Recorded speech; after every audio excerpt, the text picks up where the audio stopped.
ఆ! అయితే మరి బయట ఉన్న మేధావి వర్గం పౌర సమాజం ఏమనుకుంటుంది అని ఒక కన్సల్టేట్ చేసే వ్యవస్థ మనకు లేదు లేదు. తెలంగాణ సమాజంలో. నేనేం భావించానంటే చర్చల కోసం మావోయిస్టు పార్టీ ప్రతిపాదన పెట్టినప్పుడు హ్మ్. ఒక మధ్యవర్తులుగా కొద్దిమంది దేశవ్యాప్తంగా ఒక టీం తయారయ్యి అటు కేంద్ర ప్రభుత్వంతో ఇటు మావోయిస్టులతో మాట్లాడి మీరు చేస్తున్న ఈ పోరాటం అనేది హ్మ్. ప్రజల కోసమే అయినప్పుడు ఆ ప్రజల కోసం చేస్తున్న పోరాటంలో మీ రూపాలు ఎట్లా ఉన్నాయి? 40 ఏళ్ళు 50 ఏళ్ళుగా మీ రూపాలు సరిగ్గానే ఉన్నాయి. ఆ పోరాట రూపం హ్మ్.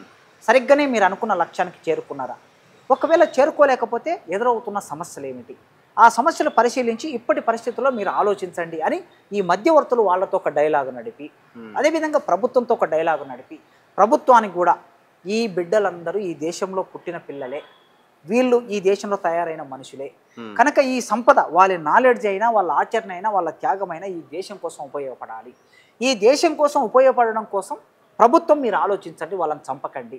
వాళ్ళేమో చర్చ చేస్తూ అంటున్నారు. మీరు నాగాలాండ్ తీవ్రవాదులతో చర్చ చేశారు, మిజోరం తీవ్రవాదులతో చర్చ చేశారు, మణిపూర్ తీవ్రవాదులతో చర్చ చేశారు. మనకు ఒక చరిత్ర ఉంది గతంలో. అందరి తీవ్రవాదులతో చర్చలు చేసి వాళ్ళను జనజీవన స్రవంతిలోకి తీసుకొచ్చినట్లే వీళ్ళతో కూడా మీరు చర్చలు చేయండి అని ప్రభుత్వం ముందుకొచ్చి చర్చలు చేస్తుందేమని నేను అనుకున్నాను. అది ఒకవేళ జరిగి ఉంటే ఈ మధ్యవర్తులు అనేవాళ్ళు ఇటు మావోయిస్టుల లైన్ విషయం అటు ప్రభుత్వ ఆలోచన విధానంలో ఒక చర్చ జరిగి మనందరి సమాజపు ఒత్తిడి వలన వాళ్ళు మావోయిస్టులు ఆలోచించి ఏదో ఒక అంటే నిర్ణయం వాళ్ళకి అది తీసుకునేవాళ్ళు. ఏమాత్రం ఇష్టం లేదు అది. అంటే వాళ్ళ లైన్ వేరే ఉంది కాబట్టి, ఆలోచన వేరే ఉంది కాబట్టి చర్చల వైపు వెళ్ళలే. అవును అవును అందుకే అటు ప్రభుత్వము పూర్తిగా వీళ్ళు నిర్మూలించాలనుకున్నది, మావోయిస్టులు తమ నమ్ముకున్నటువంటి సాయుధ పోరాట లైన్ ఏదైతుందో ఆ లైన్ను కొనసాగించాలనుకున్నది.